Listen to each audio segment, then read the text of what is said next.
The farmhouse that watches back. If you've never lived where the nearest neighbor is a mile away, you don't understand the dark. Out here, the night isn't just an absence of light, it's a presence. A heavy, suffocating weight that presses against the glass, daring you to look out. My landlord gave me exactly one rule when I took the keys. If you see lights in the abandoned farmhouse across the corn, don't acknowledge them. I thought it was superstition. Then, at 2 a.m., I saw the glow. It wasn't the steady beam of electricity. It was a sickly, yellow luminescence that expanded and contracted, pulsing like a dying lung. I made the mistake of watching it. And the terrible thing about the countryside is that when you stare into the dark long enough, you realize the dark has been waiting for you to make eye contact. The silence of the countryside isn't empty. It's heavy.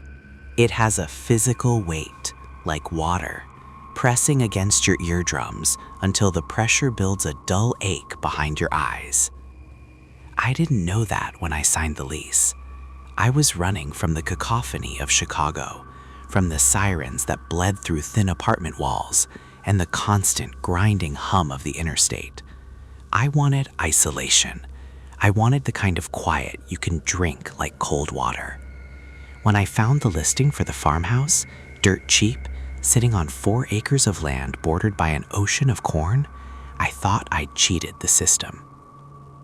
The drive out was a shedding of layers. The 4-lane highway dissolved into a 2-lane blacktop, which eventually crumbled into a single lane of gravel and dust. By the time I killed the engine of my SUV, the city felt like a fever dream I had finally woken up from.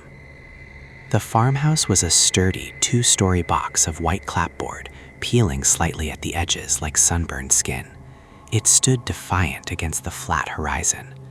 To the north, east, and west, the cornfields stretched out in monotonous, swaying rows. They were tall this time of year, late August, the stalks thick and green, whispering secrets to one another in the breeze. Mr. Gentry, the landlord, was waiting for me on the porch. He was a man made of angles and grit, wearing a John Deere cap pulled low over eyes that refused to stay still. He didn't offer to help with the boxes. He just stood there, clutching a brass keyring, his knuckles white. "Rent is due on the 1st, cash or check, dropped in the mailbox at the end of the lane. I don't do Venmo," Gentry said, his voice sounding like dry leaves crunching underfoot. "Got it," I said, shielding my eyes against the afternoon sun. "Is there anything else I should know about the water pump or the heating?" "Furnace is in the cellar. Don't go down there unless you have to. It's damp." He shoved the keys into my hand, his skin rough and strangely cold. He started walking toward his truck before I had even gripped the metal. He moved with a hurried, jerky urgency, like a man trying to beat a storm that only he could see. He paused at the bottom of the steps, his hand on the door handle of his battered Ford. He looked past me, over my shoulder, toward the south field. About half a mile away, visible only as a jagged silhouette against the bright sky, stood another structure, the old farmhouse. "One thing," Gentry said, not looking at me. "If you notice lights in that old farmhouse across the field, don't acknowledge them." I blinked, a laugh bubbling up in my throat before dying when I saw the set of his jaw. "Excuse me?" "Don't wave. Don't shine a flashlight at it. Don't stare." He finally looked at me, and the look in his eyes wasn't madness, it was exhaustion. "Just close your curtains and go back to sleep. You treat it like a bad dream, you hear? It isn't real if you don't let it be." "Who lives there?" I asked. "Nobody," Gentry said. He got in his truck, the engine roaring to life with a violent cough. He drove off, leaving a plume of dust that hung in the stagnant air long after he was gone. I spent the rest of the day unpacking. My 2 golden retrievers, Barnaby and Sal, were in heaven. They tore through the tall grass of the yard, barking at grasshoppers, reveling in the freedom. I set up my office facing the north field, the kitchen facing the driveway. By sunset, the house felt lived in. It smelled of lemon polish and old wood. The first week was exactly what I wanted. The nights were absolute. In the city, darkness is never total. It's a gray haze of streetlights and neon. Here, when the sun dipped below the corn, the world simply ceased to exist beyond the reach of my porch light. It was peaceful, almost too peaceful. Then came the 7th night. I had gone to bed around 11, exhausted from a day of chopping firewood, a romantic notion of rural life I was quickly finding to be back-breaking labor. I fell into a deep, dreamless sleep. I woke up at 2 a.m. It wasn't a gradual waking, it was a snap. 1 second I was unconscious, the next I was wide awake, heart hammering a slow, heavy rhythm against my ribs. The room was freezing. The summer heat that usually trapped itself in the upper floor had vanished, replaced by a chill that prickled my skin. The house was silent. Barnaby and Sal were asleep downstairs in the mudroom. I couldn't hear their usual shifting or snoring. I sat up, rubbing my face, trying to understand what had woken me. A noise? A coyote. Then I saw it. My bedroom window faced south. I hadn't bothered to put up heavy curtains yet, just sheer white blinds that I had left halfway open to catch the breeze. On the far wall of my bedroom, A square of light was painted on the floral wallpaper. It was soft, yellow, dim, like an old incandescent bulb fighting against a brownout. I frowned. There were no streetlights here. The moon was a sliver tonight, barely enough to cast a shadow. A car? No, the light was stationary. I threw the covers off and walked to the window. The floorboards were ice cold under my bare feet. I placed my hands on the sill and leaned close to the glass, peering out into the abyss. The cornfield was a black ocean, motionless. But across that sea of stalks, half a mile away, the abandoned farmhouse was awake. A single window on the 2nd floor of the rotting structure was glowing. My breath hitched. Gentry had said nobody lived there. Looking at it in the daylight, I believed him. The roof was caved in on one side. The porch had collapsed. It was a ruin. But there it was, a light. It wasn't normal, though. It didn't flicker with the sharp, erratic frequency of a fire or a candle. And it didn't hold the steady, unyielding beam of electricity. It pulsed. Expand. Contract. Expand. Contract. It was a slow, rhythmic swelling of illumination. It faded until the window was almost dark, then bloated with a sickly, jaundice-colored brightness, before fading again. The rhythm was familiar. It took me a moment to place it, and when I did, the hair on my arms stood up. It was the rhythm of breathing. Inhale, exhale. Curiosity is a dangerous thing. It overrides survival instincts that have been hardwired into us for millennia. Against every warning bell ringing in my reptile brain, against Gentry's specific instructions, I unlocked the window sash and slid it up. The screen was missing. I leaned my head out into the night air. The silence was deafening. No crickets. No wind. The corn, which usually rustled like dry paper even in the slightest draft, was paralyzed. It was as if the entire landscape was holding its breath, waiting for me to do something. I stared at the pulsing light. It felt hypnotic. The yellow glow seemed to reach across the half-mile gap, pulling at my vision, demanding my attention. It was inviting in the worst way, like the lure of an anglerfish dangling in the crushing dark. "Hello," I whispered. The word felt like a violation of the quiet. The light pulsed. Inhale. It grew brighter. Brighter than it had been a moment ago. Exhale. It dimmed, but not as much as before. I felt a sudden, irrational spike of vertigo. Gentry's voice rattled in my head.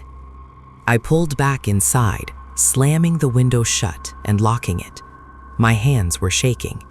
I backed away from the glass, my heart racing now, a cold sweat breaking on my forehead. I grabbed the blanket from the bed and tacked it up over the window, plunging the room into total darkness. I stumbled back to bed and pulled the duvet over my head like a child hiding from monsters. I told myself it was squatters, meth cooks using a lantern, kids playing pranks. But as I lay there, straining my ears against the thick, suffocating silence of the house, I couldn't shake the image of that light. It hadn't looked like a lantern. It looked like the house was alive. And worse, when I had leaned out and whispered into the dark, the rhythm had changed, just slightly. It had gotten faster, like it was excited. Chapter 2: The Soil Remembers. Daylight is a liar. It bleaches the world, scrubbing away the shadows and convincing you that the terror you felt the night before was nothing more than a chemical imbalance in a tired brain. When I woke up the next morning, the blanket I'd frantically tacked over the window looked ridiculous. It was an old blue quilt, sagging in the middle, letting slivers of bright, cheerful sunshine pierce through the gaps. I ripped it down, feeling a flush of embarrassment heat my neck. Outside, the cornfield was just a cornfield. The stalks were vibrant green, swaying lazily in a warm breeze. The abandoned farmhouse was a distant, crumbling speck, stripped of its malevolence by the clarity of noon. It was just a house, just wood and nails rotting into the earth. I made coffee, fed Barnaby and Sal, and tried to laugh at myself. City boy, I thought. One night in the sticks and you're seeing ghosts. But the coffee tasted bitter, and the silence of the kitchen felt different than it had the day before.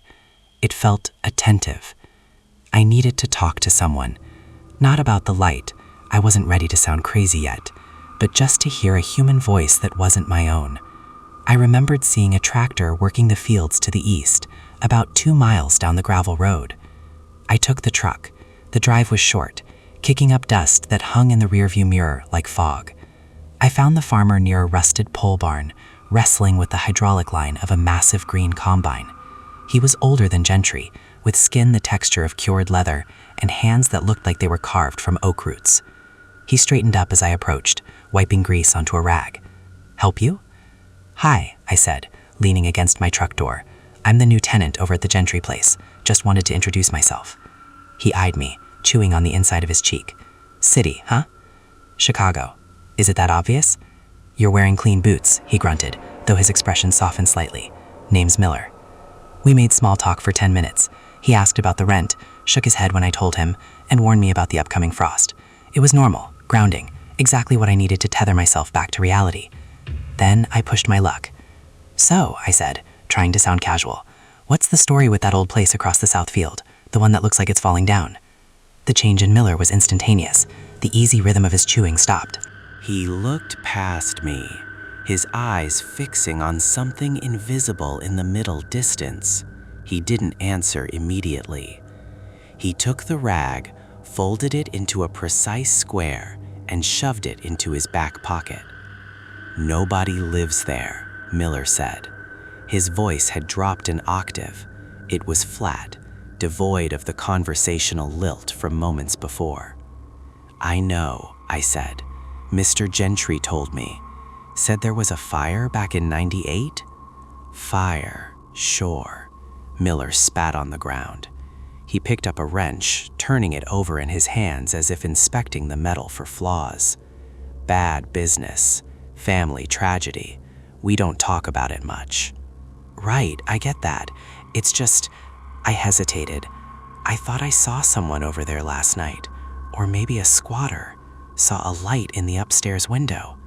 Miller froze. His hand tightened around the wrench until his knuckles turned the color of parchment. He didn't look at me. He looked at the ground, at his boots, at the sky, anywhere but my face. "You saw a light," he repeated. It wasn't a question. "Yeah, a soft yellow one, pulsing." Miller took a step back, putting distance between us. The air around the barn seemed to drop 10 degrees. "Listen to me, son," he said, and for the first time I saw genuine fear in a man who looked like he could wrestle a bull. "You keep your blinds closed, You keep your doors locked. Is it kids? Meth heads? It ain't kids, Miller said sharply. He finally met my eyes, and his gaze was piercing. Lights usually mean it noticed someone new. I let out a short, awkward laugh, a nervous reflex. Okay, that sounds ominous, like a ghost story. Miller didn't laugh. His face remained a mask of grim resignation. You think because you paid rent, that land is yours? The soil remembers things, boy. Some places, they go bad, like meat left out in the sun. They rot, and they get hungry. He turned his back on me, returning to the hydraulic line with a sudden, frantic intensity. Go home, and if I were you, I'd stay out of that south field. Don't even walk the perimeter. I drove home slower than I had arrived. The sun was starting its descent, casting long, stretching shadows across the road. Miller's words rattled around in the cab of the truck. It noticed someone new. When I got back to the farmhouse, the atmosphere had shifted. The golden hour usually painted the countryside in warm amber hues, but today the light felt sickly. It caught the tops of the cornstalks. I fed the dogs early. Barnaby and Sal were usually boisterous, begging for table scraps and wrestling on the rug. Tonight, they were subdued. They ate quickly, glancing toward the back door every few seconds. "Come on, guys," I said, grabbing the leash. "Let's go out." I opened the back door, expecting them to bolt into the yard as they always did. The yard was their kingdom. They usually spent 20 minutes sniffing the perimeter, marking territory, chasing imaginary rabbits. Tonight, they stopped at the threshold. "Go on," I urged, nudging Barnaby with my knee. The golden retriever, usually a creature of boundless bravery and stupidity, planted his feet. He lowered his head, his ears flattening against his skull. A low, vibrating whine escaped his throat. Sal was worse. She was trembling. She stared past the porch railing, past the manicured grass, directly into the wall of corn that bordered the south field. They weren't barking. That was the detail that made my stomach turn over. If there was a coyote or a raccoon, they would bark. They would posture and growl. This was fear, pure primal submission. I looked where they were looking. The sun had dipped below the horizon, leaving the sky a bruised purple. The abandoned farmhouse was a silhouette against the dying light, a black cutout in the distance. It was dark, no light yet, but the dogs saw something, or smelled something. Barnaby backed up, his claws clicking frantically on the linoleum, and retreated into the kitchen. Sal followed him, tail tucked so far between her legs it was pressing against her belly. They huddled under the kitchen table, pressing against each other. I stood alone in the open doorway. The air was cooling rapidly. The crickets had started their nightly chorus, but the sound was thin, fragile. I stepped onto the porch. The wood creaked under my weight. I looked across the field, straining my eyes. Don't acknowledge them. I stepped back inside and locked the deadbolt. Then I slid the chain lock into place. Then I checked the windows. By 9 p.m., I was sitting in the living room with every light in the house turned on. I had the TV volume up, trying to drown out the silence. But the silence was heavy. It seeped through the floorboards. At 10 p.m., I turned off the TV. That's when I heard it. It was faint at first. So faint, I thought it was the house settling. But the rhythm was wrong for settling wood. Thump. Thump. It was coming from the porch. I froze on the couch, my breath caught in my throat. The dogs, still under the table in the kitchen, were dead silent. Bump. It sounded heavy, wet, like a boot covered in mud hitting the wood. I waited for a knock, a voice, a hello. There was nothing, just the slow, deliberate sound of weight shifting on the other side of the door. I crept toward the entryway, my socks sliding silently on the hardwood. I didn't have a gun. I had a fire poker, which I gripped until my knuckles ached. I reached the door. The pee-hole was a tiny circle of glass. If I looked through it, I would see whatever was standing there. But Miller's voice screamed in my head, "Don't acknowledge them." If I looked, I was acknowledging. If I looked, I was participating. I stood there for an eternity, listening to the heavy silence on the other side of the wood. Then, the sound of footsteps receded, not down the stairs, not away from the house.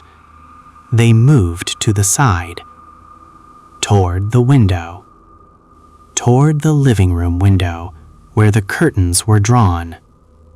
I backed away, retreating upstairs, leaving the lights burning. I went into my bedroom and shut the door. I didn't look at the south-facing window. I didn't check for the light. I lay in bed, staring at the ceiling, listening to the house breathe, praying for sleep. But sleep is a traitor. It opens doors you mean to keep shut. Chapter 3: The One-Way Path. Mourning didn't bring relief, it brought evidence. I had slept in fits and starts, waking at every creak of the floorboards, clutching the fire poker like a talisman. When the sun finally dragged itself over the horizon, painting the sky in violent shades of bruised purple and orange, I didn't feel rested. I felt hunted. Barnaby and Sal were still curled in the corner of the kitchen, refusing to go near the back door. Their bowls of kibble sat untouched, the food stale and dry. When I walked into the room, Sal thumped her tail once, a weak, apologetic gesture, but didn't get up. I brewed coffee, the mechanical gurgle of the machine sounding obscenely loud in the quiet house. I stood by the sink, gripping the ceramic mug, staring at the back door. The deadbolt was still thrown, the chain was still in its slide. It was just the wind, I told myself. Old houses settle, wood contracts in the cold. But I knew what I had heard. Heavy, deliberate steps, the shifting of weight. I unlocked the door. The mechanism clicked, a sharp metallic sound that made the dogs flinch.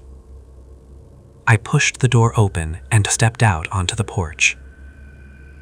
The air was crisp, smelling of damp earth and drying corn stalks.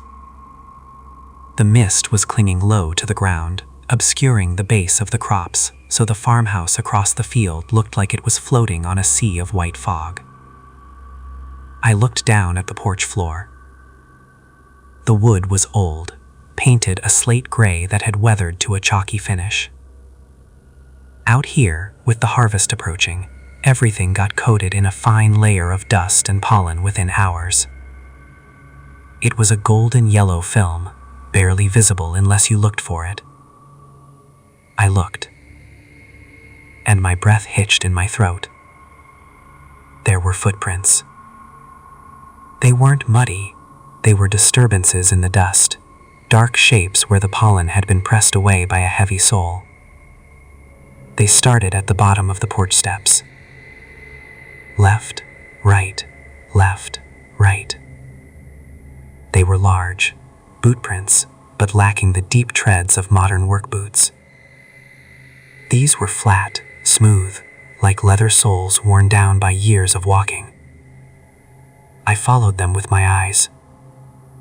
They ascended the 3 wooden steps, marched across the 6 feet of porch decking, and stopped directly in front of the door. Right where I was standing. I stepped back, a cold spike of adrenaline piercing my chest. I looked around the porch, searching for the return tracks. I looked for the scuffs of someone turning around. There were none. The tracks walked to the door, and they stopped. There were no footprints leading away, no prints jumping off the side railing, no prints walking backward. It was a physical impossibility, a logic puzzle that made my stomach churn.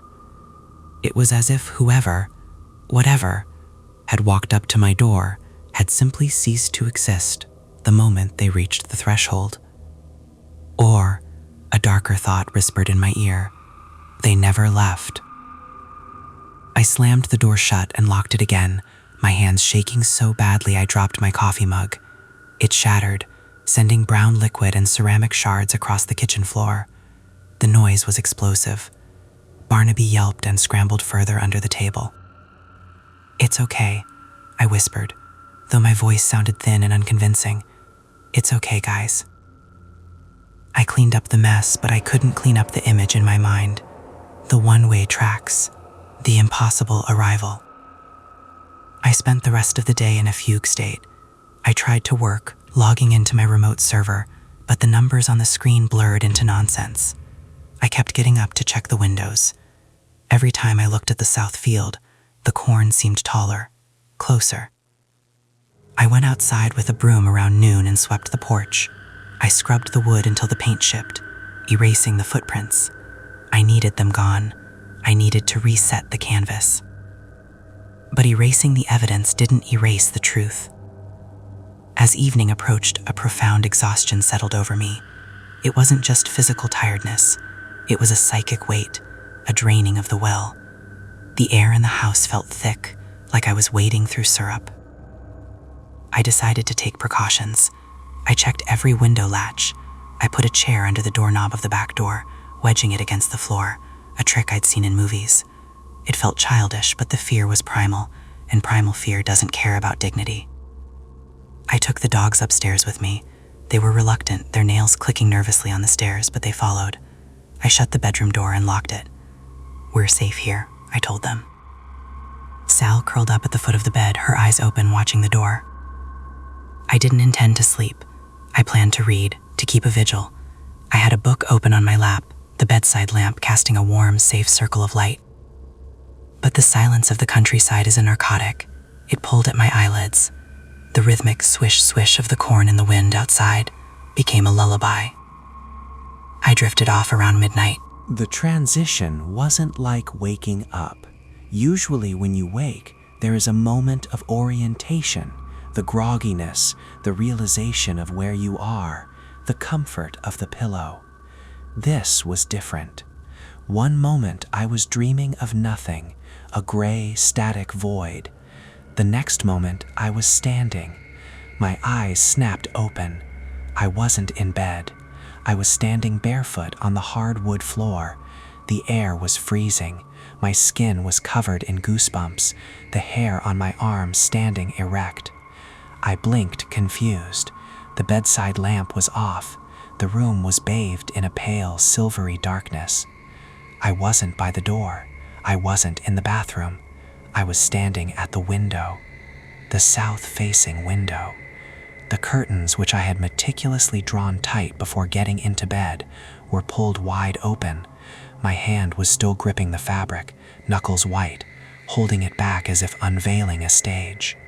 I wasn't looking at the room. I was staring out into the night. My heart hammered a frantic rhythm against my ribs, a bird trapped in a cage. How did I get here?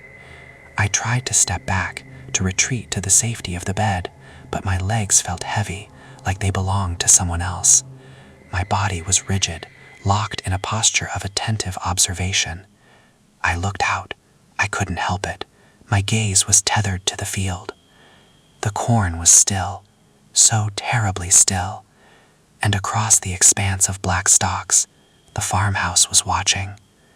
The light was there, the soft yellow pulsing glow in the upstairs window. Inhale, it brightened, casting long skeletal shadows across the collapsing porch of the old structure. Exhale, It dimmed to a muddy ochre. I watched it. I stood there, shivering in my boxers and t-shirt, and I watched it breathe. And then the terrifying realization hit me. I wasn't just watching it. I was waiting for it. The feeling in my chest wasn't just fear anymore. It was anticipation. It was the feeling of a dog waiting for its master's whistle. My brain was screaming at me to move, to run, to hide, but my body stood rooted to the spot, a loyal sentinel in the dark. How long had I been standing there? I glanced at the digital clock on the nightstand. 3:04 a.m. I had gone to sleep before midnight. Had I been standing here for 3 hours? Or had I just arrived? The light in the farmhouse pulsed again. This time it seemed to hold the brightness longer, a sustained note of visual noise. And then I saw the reflection. The glass of my window was old, slightly warped, in the darkness. It acted as a mirror.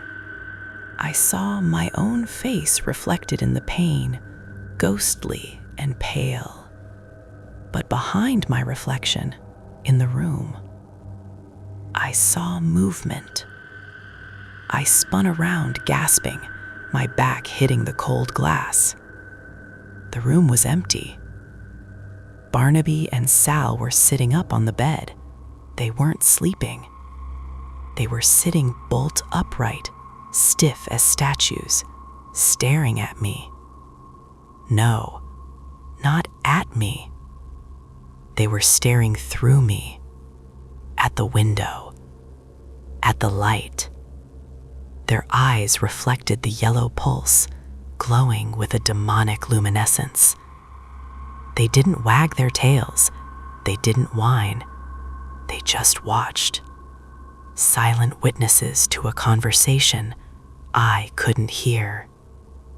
I scrambled away from the window, tripping over my own feet, and fell hard onto the floor. The spell broke. The dogs shook their heads, as if waking from a trance, and immediately scrambled off the bed to cower in the corner. I crawled to the window and slammed the curtains shut. I grabbed a roll of duct tape from my desk drawer, left over from packing, and taped the fabric to the wall, sealing the gap. I didn't sleep again. I sat on the floor with my back against the bed frame, watching the taped curtains, waiting for the sun. But even with the view blocked, I could feel it. I could feel the pulse. Inhale, exhale. The farmhouse knew I was awake, and for the first time, I felt like the distance between us, that half-mile of corn, wasn't a barrier. It was a bridge. There is a specific kind of helplessness that comes with realizing your own mind is no longer a private sanctuary. When you can't trust your own memory, when you lose hours of your life to a black void and wake up standing where you swore you wouldn't go, the foundation of your reality begins to crack. I needed proof. I needed to know if I was losing my mind or if something was genuinely happening.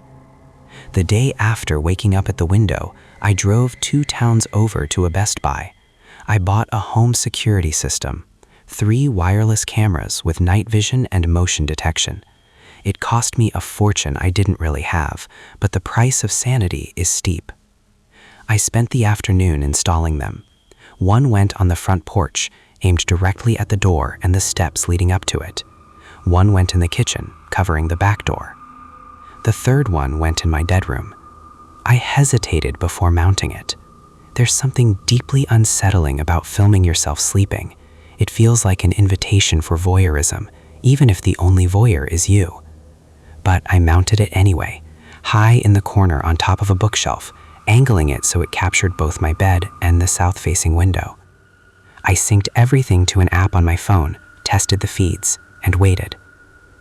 Night fell with its usual oppressive weight. The silence returned, filling the house like water rising in a sinking ship. I fed the dogs early. They ate quickly and retreated to the guest room, refusing to come upstairs with me. I didn't blame them. The air in the master bedroom felt charged, static electricity clinging to my skin. I locked the bedroom door. I checked the window, still taped shut with the duct tape I'd applied the night before. I even pushed a heavy dresser in front of it, blocking the glass completely. "Try getting to the window now," I muttered to the empty room. I got into bed at 10 p.m. I didn't expect to sleep, but exhaustion is a relentless tide. I drifted off around 11:30, the blue light of the camera status LED blinking rhythmically in the corner. I woke up the next morning with a headache that throbbed behind my eyes. The sun was streaming through the cracks in the taped curtains, thin beams of dust dancing in the light. I was in bed. The covers were rumpled, but still over me. The dresser was still in front of the window. Relief washed over me so profound it made my knees weak. I stayed in bed. I hadn't sleepwalked. I hadn't stood vigil for the house across the field. I grabbed my phone to check the footage, feeling a triumphant smirk tugging at my lips. I opened the app. 3 events detected. My stomach dropped. I clicked on the first event, timestamp 2:58 a.m. The video was in grainy black and white. The room was dark, illuminated only by the infrared of the camera. On the screen, my sleeping form was a lump under the duvet. For the first 10 seconds, nothing happened. Then the lump moved. It wasn't a toss or a turn. It was a precise mechanical movement. I sat up, straight up. My head turned slowly, scanning the room, before fixing on the blocked window. I watched myself on the tiny screen, feeling a cold sweat break out on my palms. The figure on the screen, me, threw the covers off and stood up. I walked to the window. I stopped at the dresser. In the video, I stood there for a moment, just staring at the heavy oak furniture blocking my path. Then, I did something that made me drop the phone on the bed. I placed my hands on the dresser and pushed. It was a heavy piece of furniture, solid wood, filled with clothes. It took 2 people to move it up the stairs. But on the screen, I slid it aside with terrifying ease, the wood screeching against the floorboards, though the sound was muffled on the recording. I moved it just enough to clear the window. Then I reached up and peeled back the duct tape. I did it slowly, methodically. I pulled the curtain aside. And then I stood there, motionless, for exactly 6 minutes. The timestamp ticked by, 3:01, 3:02. I was a statue. My posture was rigid, my head slightly tilted as if listening. At 3:06 a.m., I moved again. I closed the curtain. I retaped it, though sloppily this time. I pushed the dresser back into place. Then I walked back to the bed, climbed in, and pulled the covers up to my chin. The video ended. I sat there, frozen. I looked at the dresser. It was exactly where I had left it. I got up and inspected the floor. There were fresh scratches in the varnish, faint but undeniable. I had moved it, and I had put it back. I felt sick. It was one thing to sleepwalk. It was another to possess strength and coordination I didn't have while awake, to perform complex tasks with the sole purpose of connecting with that house. I clicked on the second event, timestamp 3:15 a.m. This was from the front porch camera. The view showed the wooden planks of the porch, the railing, and the darkness of the yard beyond. Nothing happened for a long time. The timestamp ticked by. Then, at the very edge of the frame, in the lower left corner near the steps, something moved. It was a shadow. But shadows don't have mass. This did.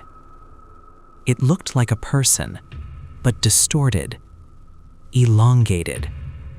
It moved with a jerky, unnatural gait, like a marionette being pulled by invisible strings. It stepped onto the porch. The motion light didn't trigger. That was impossible. I had set the sensitivity to high. A moth could set it off. But this thing walked right through the sensor's field of view, and the light remained dark. It walked to the door. It stood there. It didn't knock. It didn't try the handle. It just stood, facing the wood, its back to the camera. It was wearing rags? No, not rags. It looked like old clothes that had rotted on the body. A dark coat that hung in tatters, a hat pulled low. It stood there for 3 minutes. Then it turned its head. It looked directly up at the camera. The face was a blur of pixelated static. The camera couldn't resolve the features. It was just a smudge of gray where a face should be. But I felt it looking at me, through the recording, through the phone screen, through time. Then the video cut to static. I clicked the third event. Timestamp, 3:18 a.m. Back to the bedroom. I was back in bed, asleep. The dresser was back in place. But the camera angle was different. I frowned. I had mounted the camera high in the corner. Now, the view was lower, tilted. As I watched, the camera moved. It wasn't a motorized camera, it was a fixed lens. Someone was holding it. The view shook slightly, as if held by unsteady hands. It panned slowly around the room. It looked at the door, locked. It looked at the window, locked. Then it pans to the bed. It zoomed in, digital zoom, grainy and distorted, on my sleeping face. I watched myself sleeping, from the perspective of someone standing on top of my bookshelf. The camera held on my face for 10 seconds. Then, my hand reached into the frame. It was a long, gray hand. The fingers were too many joints long. The skin looked like parchment paper stretched over bone. The hand reached out and covered the lens. The video went black. I screamed. I threw the phone across the room. It hit the wall with a crack and fell to the floor. I scrambled out of bed, backing into the corner, grabbing the fire poker I had left by the nightstand. I looked up at the bookshelf. The camera was there. But it wasn't mounted on the wall anymore. It was sitting on the edge of the shelf, facing the wall, turned around. I grabbed a chair and climbed up. I snatched the camera down. The plastic casing was cold, ice cold.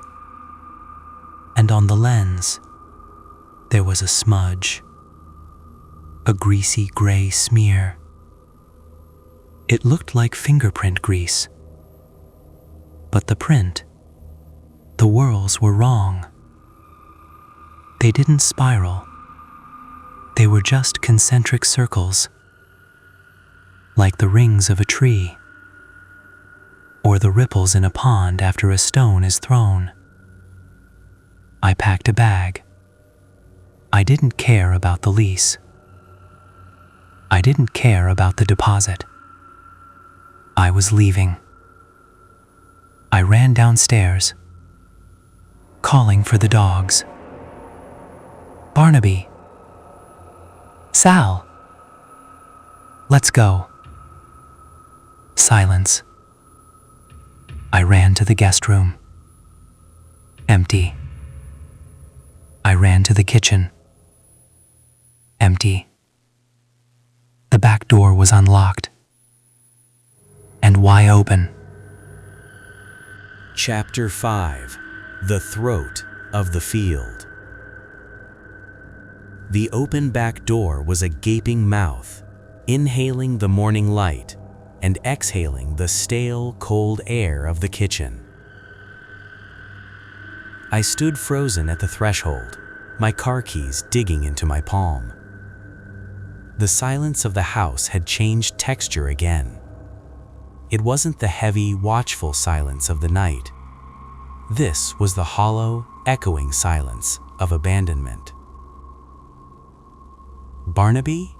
Sal? My voice cracked. It sounded small, instantly swallowed by the vaulted ceiling of the kitchen. I stepped onto the porch. The wood was damp with dew, slick under my boots. I scanned the yard, my heart hammering a frantic rhythm against my ribs. The grass was tall, swaying gently in the morning breeze, but it was empty. No golden fur, no wagging tails, no sleepy stretches in the sun. "Guys!" I yelled, louder this time. The shout ripped through the quiet, bouncing off the wall of corn that surrounded the property. Nothing, not even a bark in the distance. I ran down the steps, my boots sinking into the soft earth. I circled the house, checking the crawl space, the tool shed, under the truck. Panic was rising in my chest like bile. They never ran off. Barnaby was too lazy, and Sal was too anxious. They were Velcro dogs, always within 10 feet of my ankles. Then I saw the tracks. The ground near the edge of the cornfield was soft, a mix of loam and clay. In the mud, I saw the frantic, scrambling prints of paws, deep gouges, claws extended. They weren't the prints of dogs running for joy. They were the prints of animals fighting for traction, being pulled or driven toward the stalks. And right alongside them, nothing. No human footprints, no tire tracks, just the chaotic scrawl of the dogs, and then the corn. I stopped at the edge of the field. The stalks towered over me, 7 feet high, a dense green wall that rustled with a dry, skeletal sound. I had never gone into the corn. Miller, the farmer, had warned me about the perimeter, but instinct told me they were in there. I took a breath, gripping the fire poker I had instinctively carried out with me, and pushed into the rows. The world instantly shrank. The sky disappeared, replaced by a canopy of crossing leaves that filtered the sunlight into a sickly underwater green. The air was hot and stagnant, smelling of rotting vegetation and wet earth. The leaves were sharp. They sliced at my arms and face as I pushed through, drawing thin lines of blood that stung with sweat. "Barnaby," I screamed. The corn absorbed the sound, muffling it. I walked for what felt like 10 minutes, disoriented, turning blindly down roads that all looked identical. The claustrophobia was a physical weight. I felt like I was walking down the throat of some massive, buried beast. Then I stumbled. I broke through a wall of stalks and nearly fell onto my face. I wasn't in a row anymore. I was on a path. I stood up, brushing the dirt from my jeans, and stared. My blood ran cold.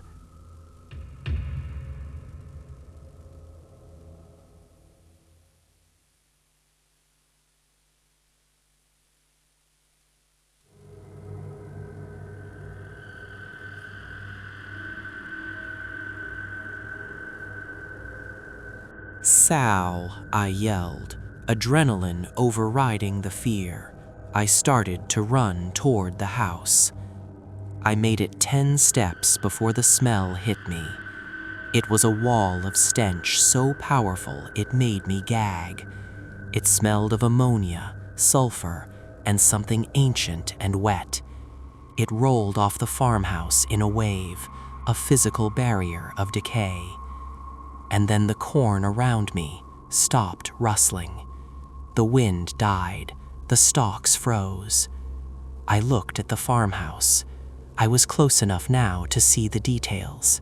The peeling paint, the porch that had collapsed into a pile of splintered lumber, the front door, which was hanging off its top hinge, and the darkness inside that door. It wasn't natural shadow. It was a solid, vantablack void. Light didn't penetrate it. As I stared at the doorway, the whine stopped. It was replaced by a sound that vibrated in the soles of my boots. Thump. Thump. Thump. Heavy footsteps inside the house, moving toward the door. I froze. The logic of the situation crashed into me. Whatever had made this path, whatever had snapped Sal's collar, was inside that house, and it was coming out to meet me. I wasn't a hero. I wasn't a movie character. I was a man alone in a field with a fire poker. Terror, cold and absolute, seized me. I turned and ran. I ran back down the flattened path, my lungs burning, slipping on the crushed stalks. I didn't look back. I could hear the corn whispering again, but now it sounded like laughter. Run, run, run. I burst out of the cornfield and into my backyard, gasping for air, my chest heaving. I scrambled up the porch steps and slammed the back door, locking it, throwing the deadbolt, jamming the chair back under the knob. I collapsed on the kitchen floor, clutching the fire poker, staring at the door. I had left them. I had heard them, and I had run. The shame burned almost as hot as the fear. I couldn't leave, not without them. I checked the time. 1 p.m. I had hours of daylight left, but looking out the window, the sun seemed distant, weak. The shadows of the cornfield were already lengthening, stretching toward my house like fingers. I went to the living room and started barricading. I pushed the sofa against the front door. I nailed boards, spare trim I found in the basement, over the kitchen windows. I turned the farmhouse into a fortress. But as I worked, I couldn't get the image of that path out of my head. A straight line, a direct connection. It wasn't just a path, it was a highway. And tonight, traffic would be flowing both ways. I sat in the middle of the living room, facing the window I couldn't bring myself to board up, the one facing the south field. I needed to see it coming. I checked my phone, no signal, of course. I checked the landline, no dial tone, just a low, wet breathing sound on the other end. I slammed the receiver down. I was trapped, and the sun was going down. The sun didn't set, it surrendered. I watched from the living room window, the only one I hadn't boarded up, as the golden light of late afternoon bled out into a bruised hematoma purple. The cornfield, which had been a vibrant, rustling green only hours before, transformed into a solid wall of black ink. The transition was absolute. One moment, the world was recognizable. The next, it was a foreign, hostile planet.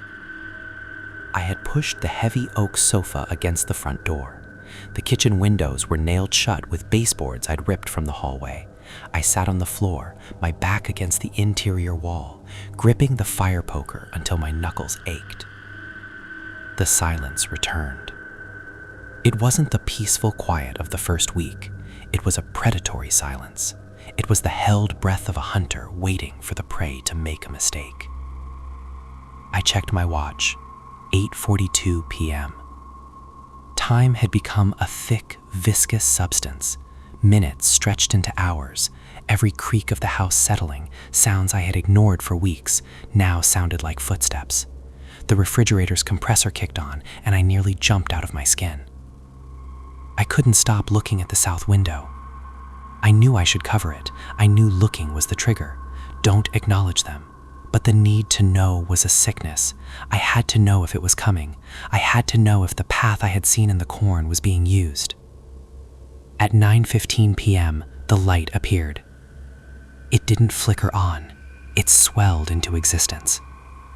Across the half-mile of darkness, the second-story window of the abandoned farmhouse began to glow. It was brighter tonight, angry. The yellow wasn't soft. It was the color of infection, a sickly, jaundiced neon that seemed to pierce through the intervening stalks. Inhale, the light expanded, illuminating the sagging roof and the black maw of the porch. Exhale, it receded to a pinpoint, a dying star in the void. I tried to look away, but my head wouldn't turn. The rhythm was infectious. I found my own breathing syncing with it. I would hold my breath as the light dimmed, my lungs burning, and gasp for air only when it flared again. It was controlling me. From half a mile away, it was dictating my biology. Then, the sounds began. It started at 11 p.m. I heard a noise from the backyard. It wasn't the heavy footsteps I expected. It was something lighter. Scrabbling. Scritch. Scritch. Scritch. It sounded like claws on siding. My heart leapt into my throat. "Sal!" I whispered. Barnaby? I scrambled to the kitchen, pressing my ear against the boarded-up window. Whine. It was distinct, the high-pitched, desperate whine of a dog wanting to be let in. It was Sal. I knew that sound better than my own voice. It was the sound she made during thunderstorms. "Sal!" I yelled, reaching for the barricade. I started to pry the nails loose with the claw of a hammer. "I'm coming, girl!" I got one board loose. I could see the glass of the window behind it. Whine. I froze. The sound was identical. Not similar, identical. It was the exact same pitch, the exact same duration, the exact same inflection as the whine I had heard 3 seconds ago. Whine. Again. A perfect loop. Real animals don't loop. A dog's whine changes with its breath, with its anxiety. This was a recording. It was a sound bite being played back with digital precision. I backed away from the window, the hammer slipping from my sweaty grip and clattering to the floor. "That's not her," I whispered. The whining stopped instantly. It was replaced by a low, wet sound. Heh, heh, heh. It sounded like a dog panting, but it was too deep, too resonant. It sounded like a man trying to imitate a dog panting into a majestic, hollow chamber. Then came the scratching again, but this time it wasn't low, near the ground where a dog would be. It was high, near the top of the window frame, 7 feet up. Whatever was making that noise was tall. I retreated to the living room, dragging the hammer with me. I curled into a ball behind the armchair, away from the windows, away from the walls. I turned off the lamp. Darkness was better. If I couldn't see it, maybe it couldn't see me. But the darkness just made the light from the farmhouse more potent. It cut through the unblocked window, casting a long rectangular beam across the living room floor. I watched the beam breathe, expand, contract. 1 a.m. The temperature in the house dropped. I could see my breath pluming in the faint light. The furnace didn't kick on. 2 a.m. The silence was absolute again. The scratching had stopped hours ago. The dog was gone, but the feeling of presence was suffocating. The air felt heavy, charged with static. The hair on my arms stood up and stayed up. I was exhausted. My eyes burned. My body screamed for sleep, but my mind was a chaotic storm of adrenaline. I checked my phone. 12% battery. Still no signal. The screen cast a ghostly blue light on my face before I turned it off. Then, the beam of light on the floor changed. I watched it. The yellow rectangle from the farmhouse window usually stayed still, moving only inches as the night progressed. But now, a shadow fell across it. Something was blocking the light. I looked up at the window.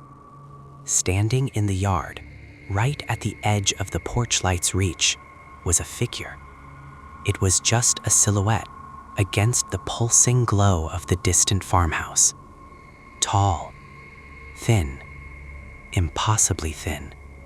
It looked like a stick figure drawn by a trembling hand. It wasn't moving. It was facing the house, facing me. I held my breath. Please don't come closer. Please don't come closer. The figure took a step. Its movement was wrong. It didn't glide, and it didn't walk with a human gait. It jerked. It snapped from one position to the next, like a stop-motion animation missing frames. Snap. It was 10 feet closer. Snap. It was at the bottom of the porch steps. I squeezed my eyes shut. Don't acknowledge them. Don't acknowledge them. I heard the wood of the porch steps groan. Creak. Heavy. So heavy. How could something so thin be so heavy? Creak. Second step. Creak. Third step. It was on the porch. I could hear the floorboards bowing under the weight. The dust I had swept yesterday was being disturbed again. I could visualize the footprints, the leather soles, the one-way path. The footsteps stopped. It was standing directly in front of the door, behind the sofa I had pushed there, behind the wood and the lock. I waited for the knock, but it didn't knock. Instead, the doorknob turned. It rattled violently. The metal groaned against the deadbolt. The door shuddered in its frame, bumping against the back of the sofa. Rattle, rattle, rattle. It wasn't trying to open the door. It knew the door was locked. It was shaking it to let me know it was there. Then the rattling stopped. Silence. I opened my eyes. The room was dark, save for the pulsing yellow light from the window. And then, the light went out. Not the farmhouse light. The power. The microwave clock in the kitchen beeped and died. The hum of the refrigerator ceased. The porch light, which I had left on, vanished. Total, suffocating blackness. I was blind, and in the dark I heard a voice. It came from the other side of the door. Clear. Calm. Conversational. Hey, it said. My blood froze into slush. It wasn't a monster's voice. It wasn't a demon's growl. It was my voice. It was my voice recorded and played back with terrifying clarity. It sounded exactly like me when I talked to the dogs. Casual. Relaxed. Hey, the voice repeated. Open up. You're already out here. Chapter 7. The Echo Chamber. The human mind is a fragile architect. It builds walls of logic to keep out the chaos. But when the impossible speaks to you in your own voice, the mortar turns to dust.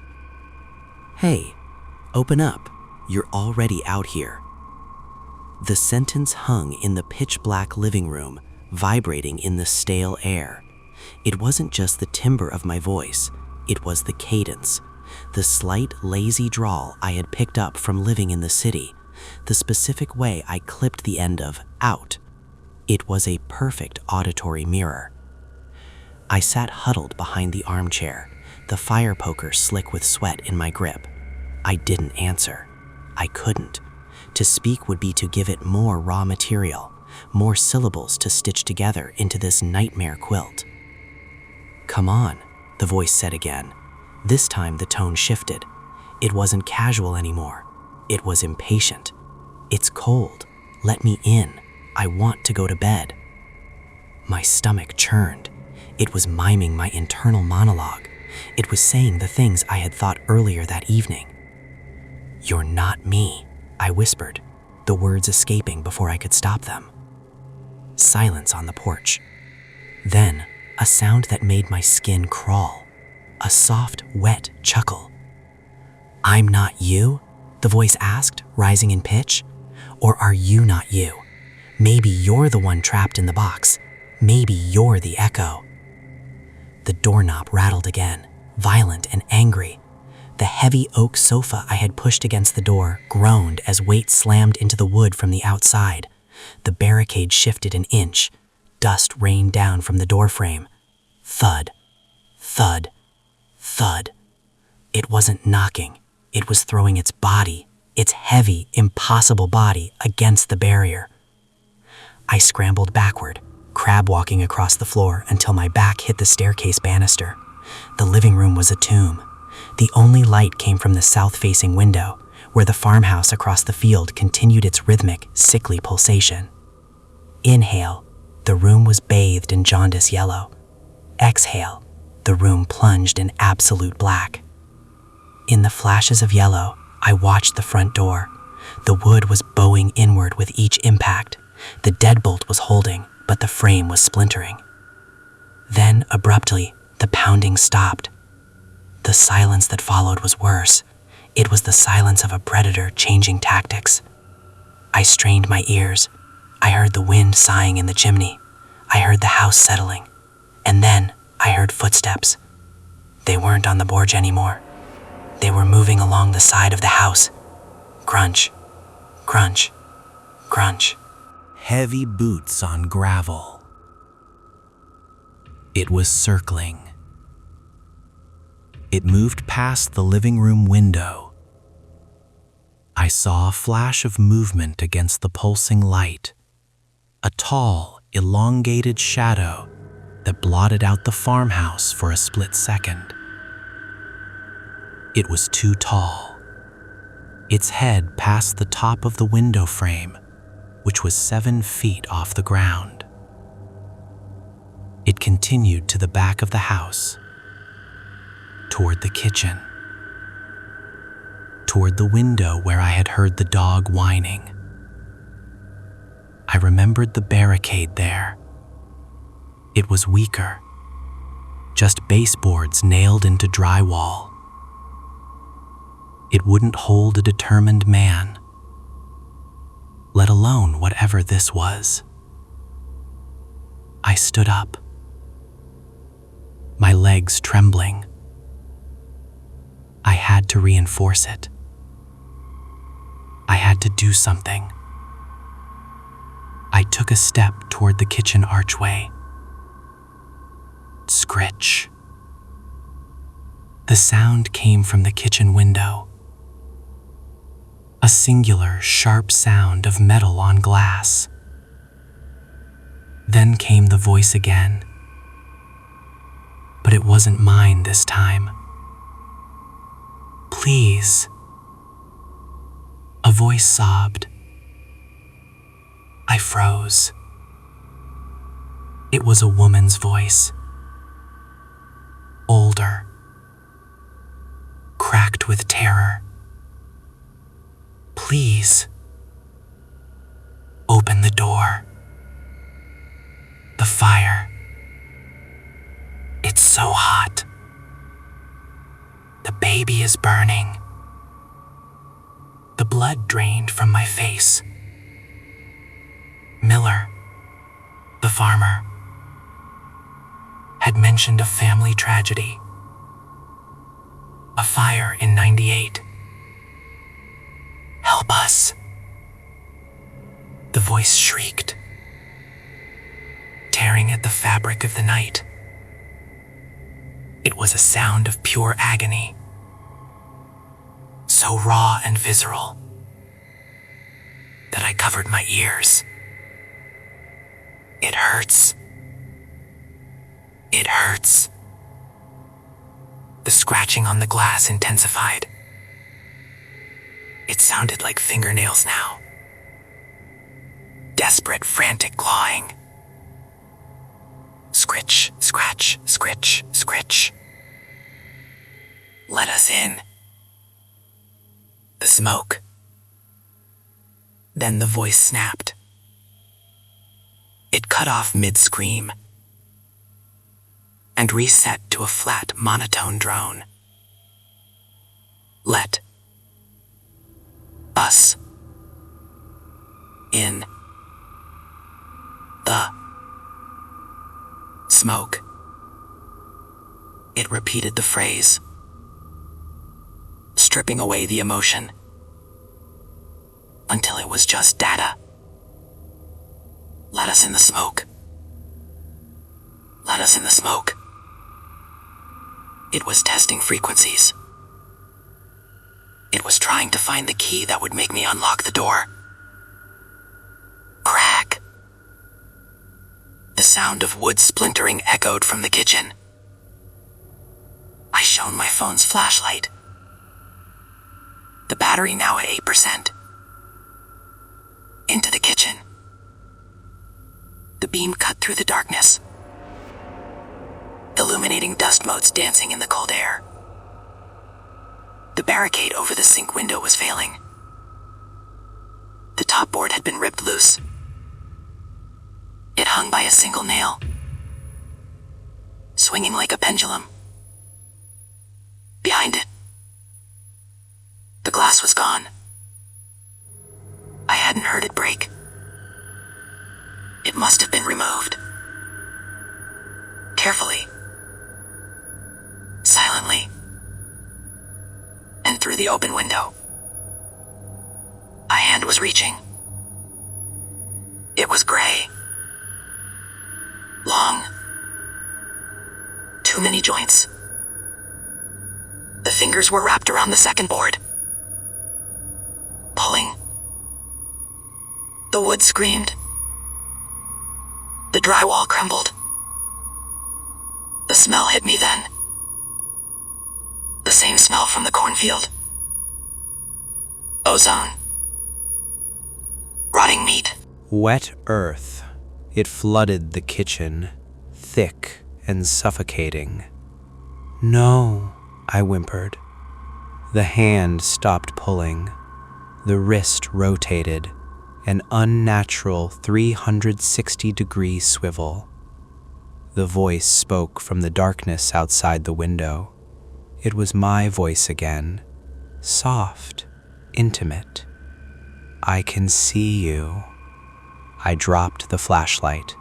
It rolled across the floor, the beam spinning wildly before coming to rest under the table, casting long, erratic shadows.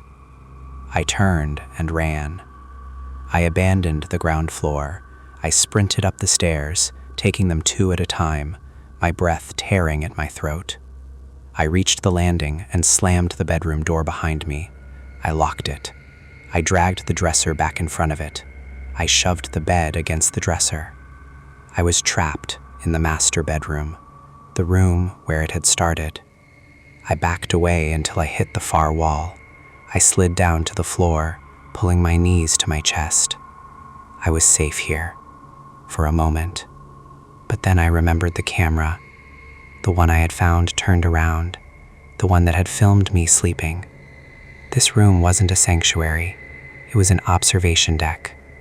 I looked at the window, the south-facing window. The duct tape was still peeling from where I had moved it during my sleepwalking trance. The heavy curtains were drawn, but they didn't block the feeling of being watched. I could feel the farmhouse across the field. It felt closer now, heavy, massive. Downstairs, I heard the kitchen barricade give way completely, the clatter of wood on tile. Then, the sound of boots on the kitchen floor. Thump, thump, thump. Slow, deliberate, exploring.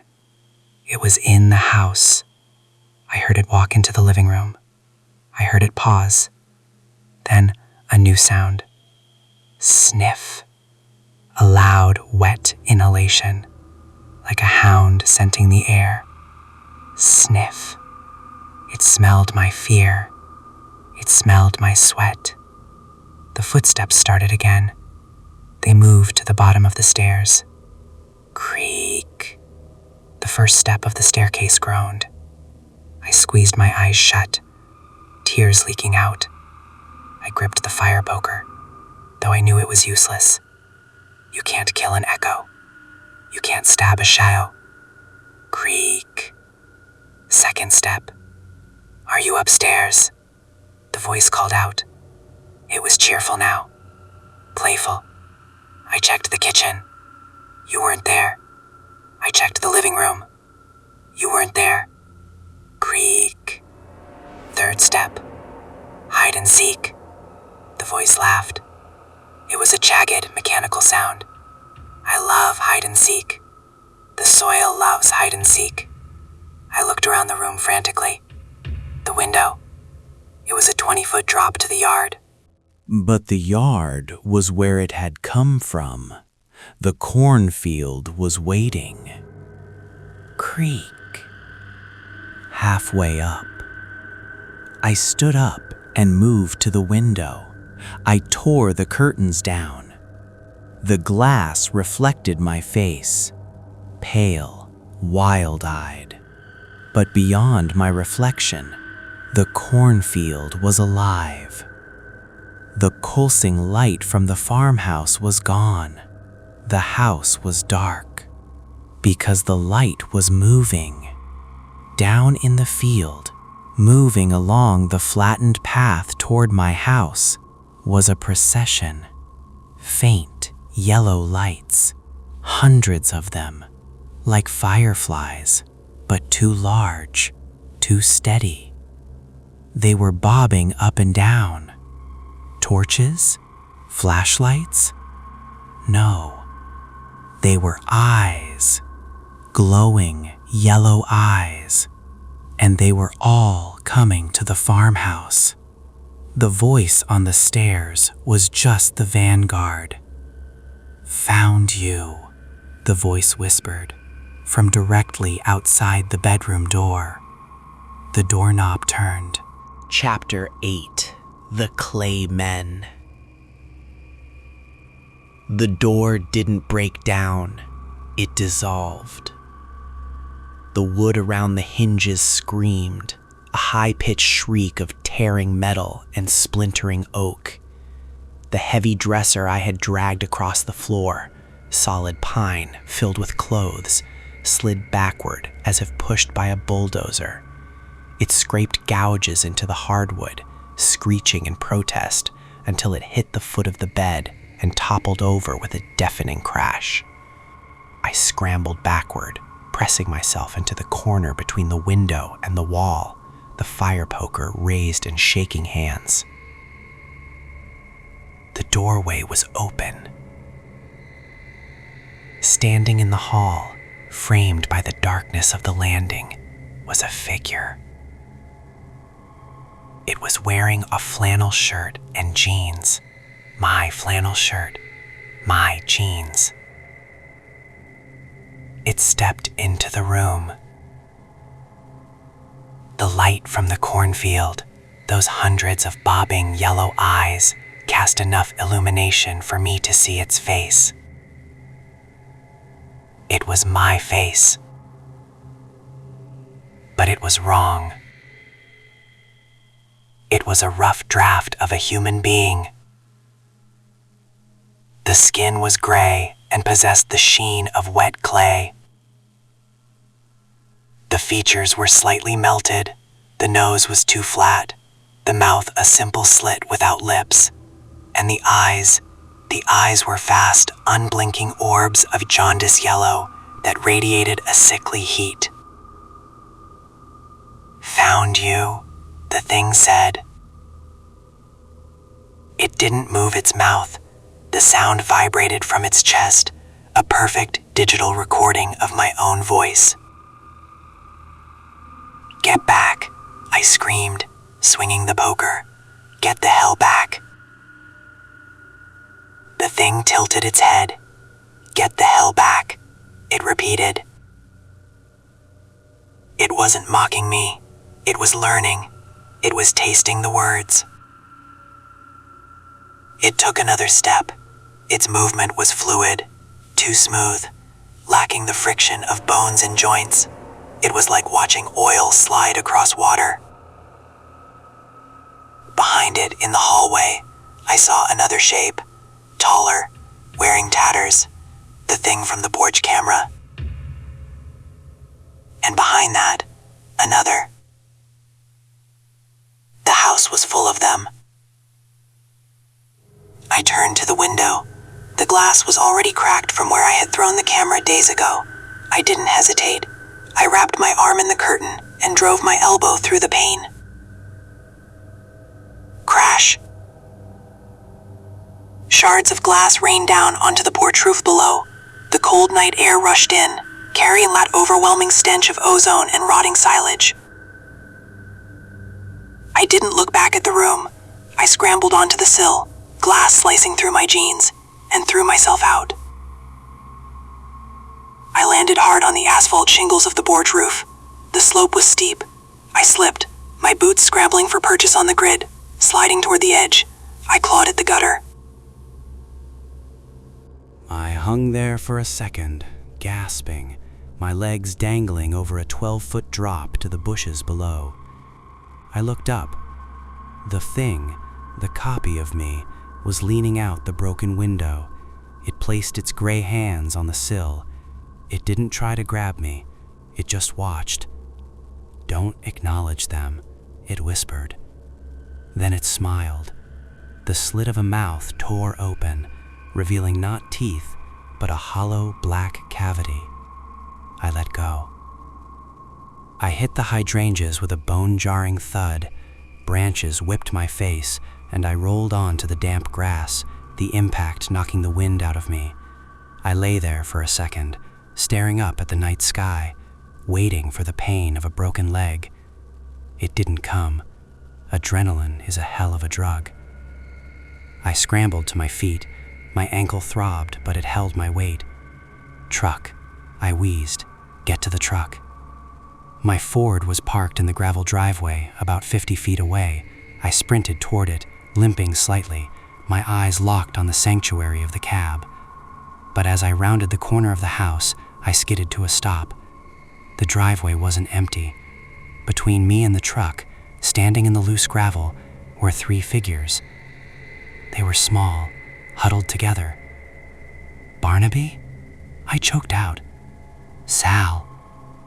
The shapes turned. They looked like dogs. They had the golden fur, the floppy ears, but they were standing on their hind legs. Their front paws hung limply at their chests, fingers elongated and human-like. They stared at me with those same glowing yellow eyes. "Whine." The sound came from the middle one, Sal's mimic. It opened its muzzle, and the jaw unhinged, dropping too low, revealing a throat that glowed with soft light. Whine. It wasn't a dog. It was a husk wearing a dog skin. I turned and ran, not to the truck. I couldn't get past them, but toward the road. The gravel crunched loudly under my boots, a dinner bell ringing in the silence. I hit the asphalt of the county road and turned left, away from the cornfield, away from the farmhouse. "Help," I screamed, though I knew no one could hear me. The nearest neighbor was Miller, half a mile away. I ran until my lungs burned like they were filled with acid. The darkness was absolute, save for the stars and the faint pulsing glow that seemed to be coming from everywhere now. To my right, the cornfield stretched endlessly, and the corn was moving, not swaying in the wind. The stalks were parting. I could hear them in the rows, hundreds of footsteps, heavy. Wet. Thump drag. Thump drag. They were parallel to me. They were keeping pace. I saw flashes of light between the stalks. The procession I had seen from the window was flanking me. They weren't just coming to the house. They were herding me. I saw a pair of headlights in the distance. Hope, bright and searing, flared in my chest. A car. A real car. I waved my arms frantically, standing in the middle of the road. "Stop! Stop!"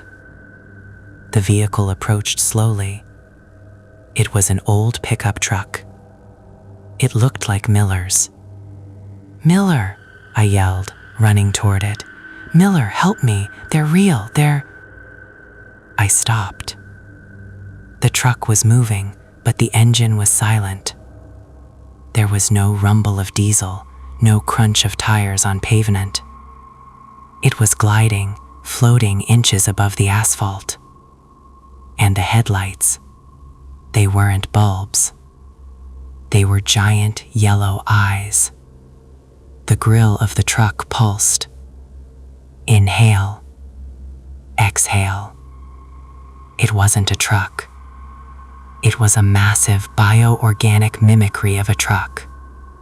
The metal looked soft, like bruised skin. The windshield was a membrane. And inside, behind the milky film of the glass, I saw Miller. He was sitting in the driver's seat. His hands were fused to the steering wheel. His mouth was open in a silent scream, his eyes replaced by the same yellow light. The truck thing accelerated. It didn't roar. It shrieked. A high-pitched tearing sound, like metal shearing. I dove into the ditch on the opposite side of the road. I hit the muddy water and rolled, burying my face in the weeds. The thing swept past me. The wind of its passing smelled of gasoline and blood. I lay in the ditch, trembling violently. The water soaked my clothes, freezing me to the bone. I was trapped. The road was patrolled. The fields were full of them. The house was taken. I raised my head slowly, peering through the tall grass. The procession in the cornfield had stopped. The yellow lights were stationary now. They were lined up along the edge of the road, staring at the ditch. One of them stepped out of the corn. It was tall, maybe 8 feet. It wore a long, tattered coat that looked like it was made of woven corn husks. It wore a wide-brimmed hat that obscured its face. It walked to the center of the road and stood there. It raised a hand. A long gray finger pointed toward the north, toward the only structure for miles other than my house and Miller's. The old grain silo. It stood on a hill about a mile away, a concrete cylinder against the stars. The figure pointed. "Run," it whispered. The voice was booming, echoing across the fields like thunder. It was Miller's voice. "Run, before the soil takes you." I didn't ask questions. I didn't wonder why it was giving me a chance. I scrambled out of the ditch and ran into the open field to the north, away from the road, away from the house, toward the concrete silhouette of the silo. Behind me, the cornfield erupted. A roar went up, not a mechanical roar, but a biological one, 1,000 throats screaming in unison. The hunt had officially begun. Chapter 9: The Nursery of Silhouettes. The cornfield was a sentient ocean, and I was drowning in it. I didn't run with grace.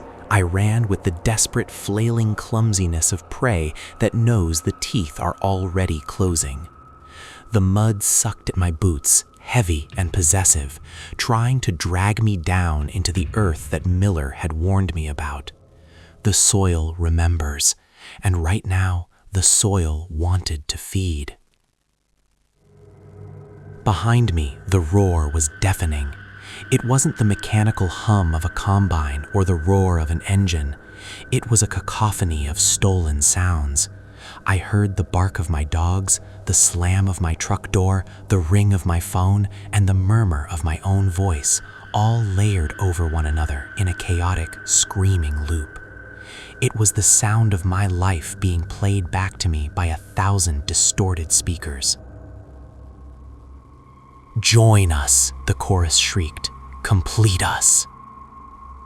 I burst through the final row of stalks and stumbled onto the grassy knoll where the grain silo stood. It rose against the starless sky like a concrete tombstone, 50 feet high, capped with a rusted metal dome. It was a relic of a different time, cold and industrial, standing apart from the biological nightmare of the fields. The tall figure, the scarecrow thing wearing the tattered coat, had pointed here. "Run," it had said. I didn't trust it, but I had nowhere else to go. To the south was the farmhouse and its pulsing light. To the east and west, the cornfield was a wall of closing jaws. The silo was the only structure that looked dead enough to be safe. I scrambled up the slope, slipping on wet grass. The metal hatch at the base of the silo was hanging open, swaying slightly in the wind, a black mouth waiting to swallow me. I threw myself inside and slammed the heavy iron door shut. I spun the locking wheel, the rusted metal screeching in protest until it seized.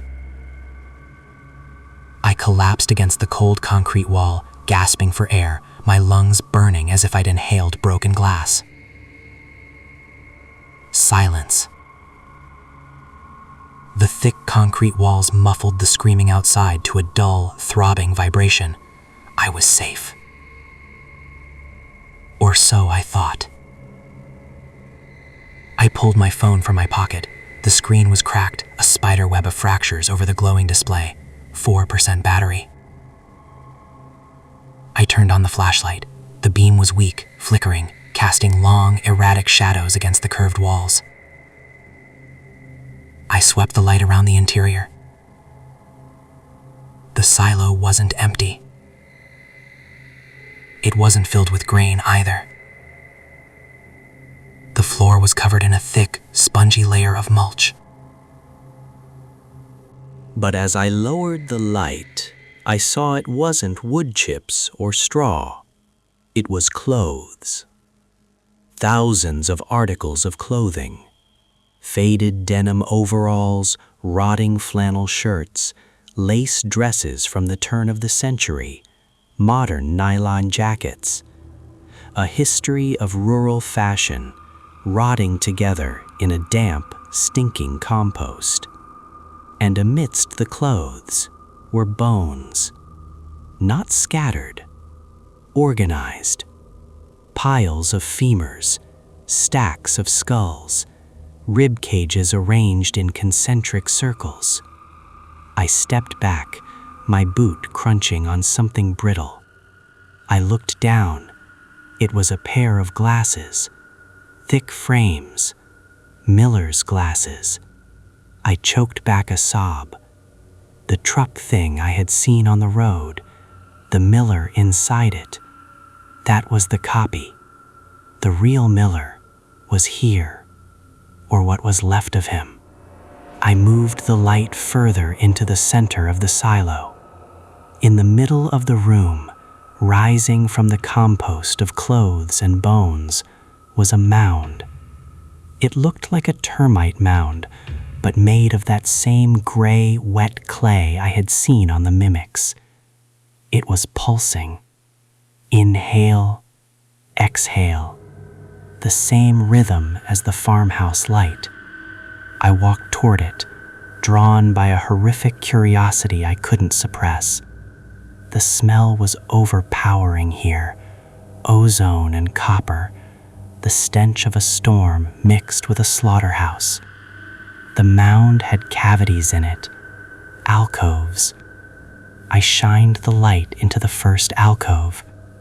Inside, curled into a fetal position, was a dog.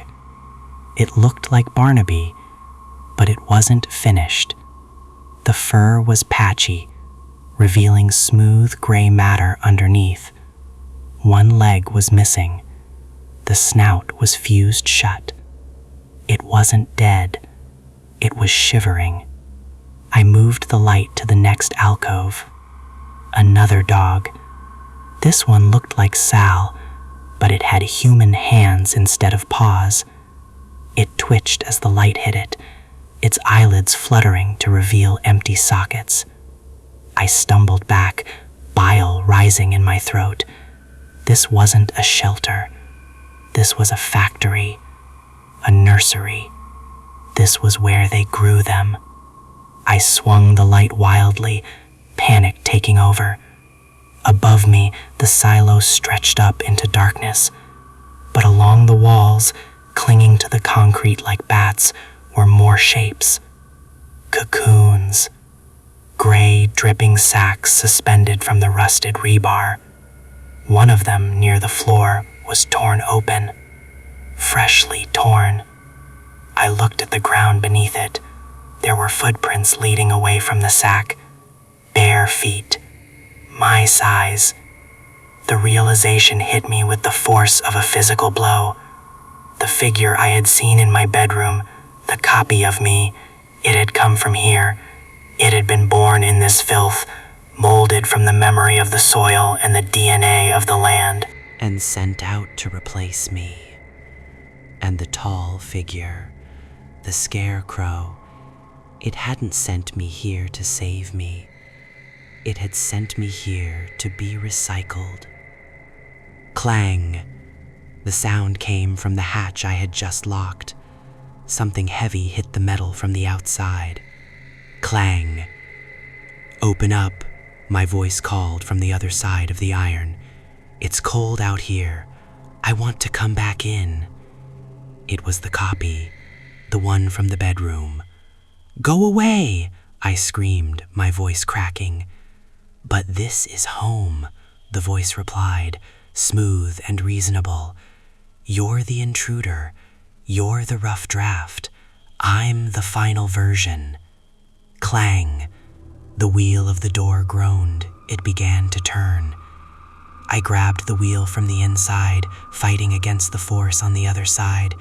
But the strength behind the turn was immense, hydraulic, inhuman.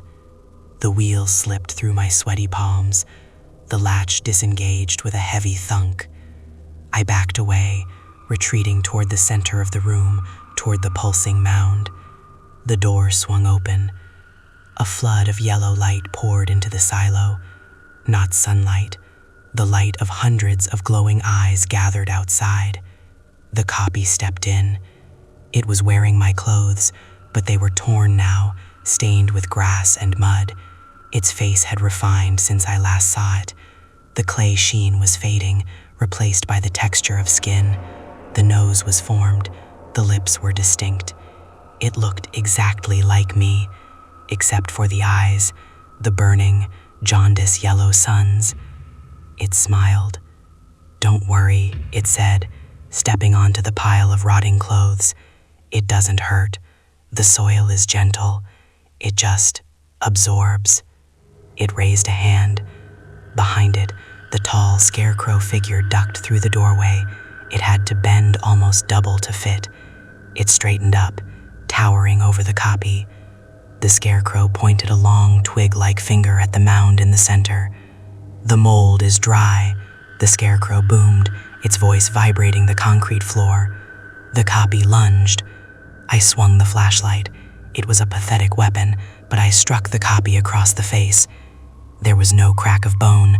The flashlight sank into the cheek as if hitting wet dough. The copy didn't flinch. It just absorbed the blow, the gray flesh rippling around the metal. It grabbed my wrist. Its grip was freezing cold and wet. "Let go!" I screamed, kicking at its legs. My boot connected, but it felt like kicking a tree trunk rooted in the earth. The copy pulled me close. Its face was inches from mine. "You're tired," it whispered, mimicking the internal monologue I'd had for weeks. "You're so tired of the city. You wanted peace. You wanted quiet." It began to squeeze. I felt the bones in my wrist grinding together. My phone flickered. 1% battery.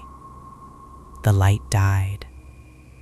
We were plunged into darkness, illuminated only by the yellow eyes of the creatures crowding the doorway and the glowing eyes of the thing holding me.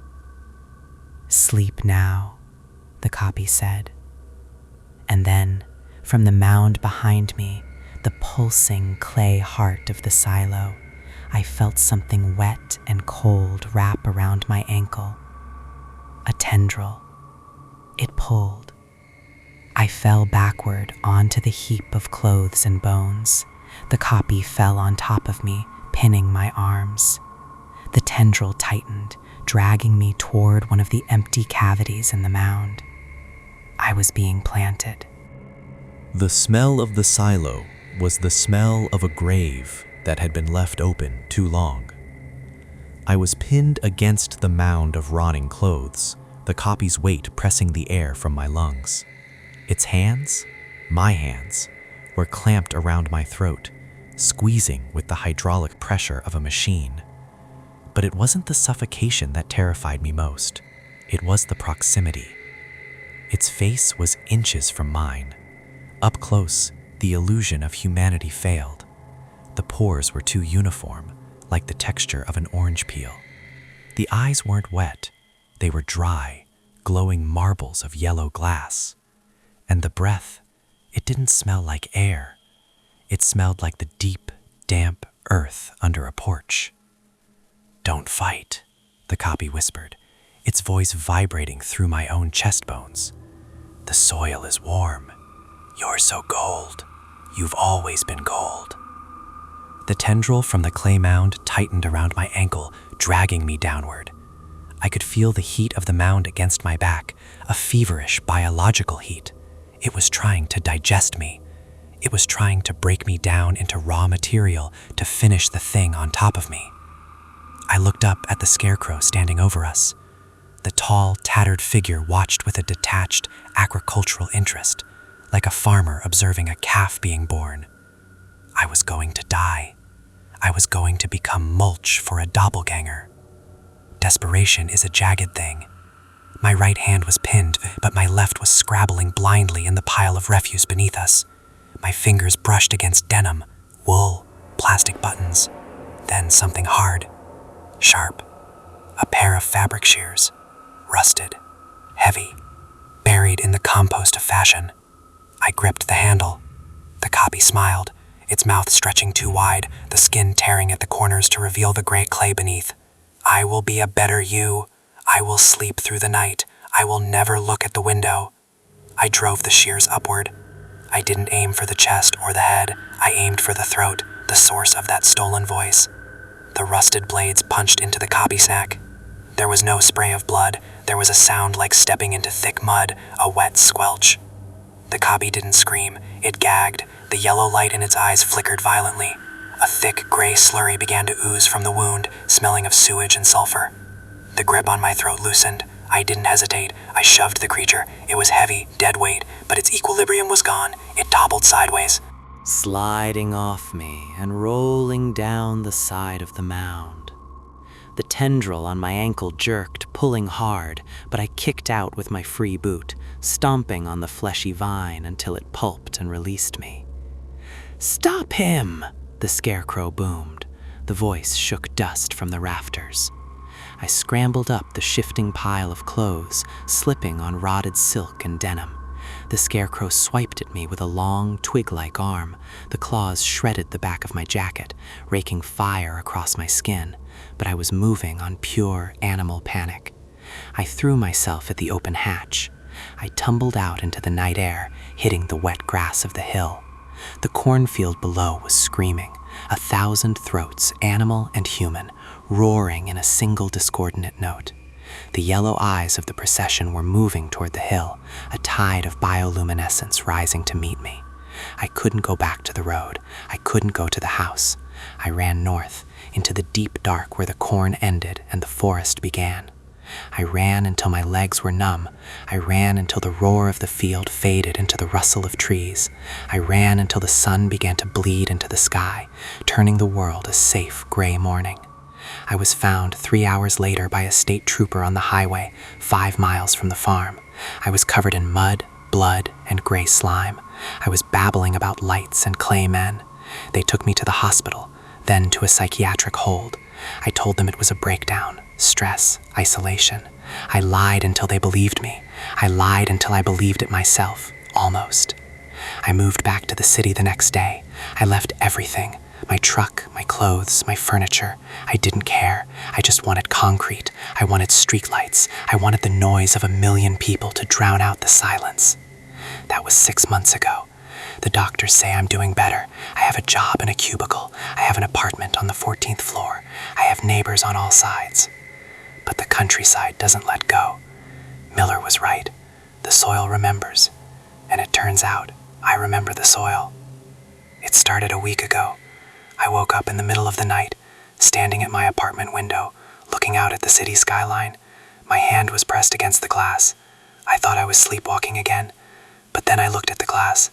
Reflected in the pane, superimposed over the city lights, was a field, rows of corn, stretching to infinity, and in the center, a farmhouse with a pulsing yellow light. I blinked, and it was gone. But the next night, And last night was the worst. I woke up at the window again, 3 a.m. I looked at my reflection. My face was pale, tired, normal. But then I coughed. I felt something lodged in my throat, something thick and dry. I went to the bathroom and retched into the sink. A clump of matter fell from my lips. It wasn't bile. It was a small gray clot of clay, wet, smelling of ozone. I stared at it as it dissolved in the water, swirling down the drain. I looked up at the mirror. My eyes were their usual brown. But for a split second, just as the pupil contracted in the harsh bathroom light, I saw a flash. A deep, sickly yellow. I didn't escape the silo. Not really. The copy didn't need to kill me. It didn't need to replace me on the outside. It just needed to touch me. It needed to mix its fluids with mine. It needed to plant a seed. I am becoming the farmhouse. I am becoming the corn. Sometimes,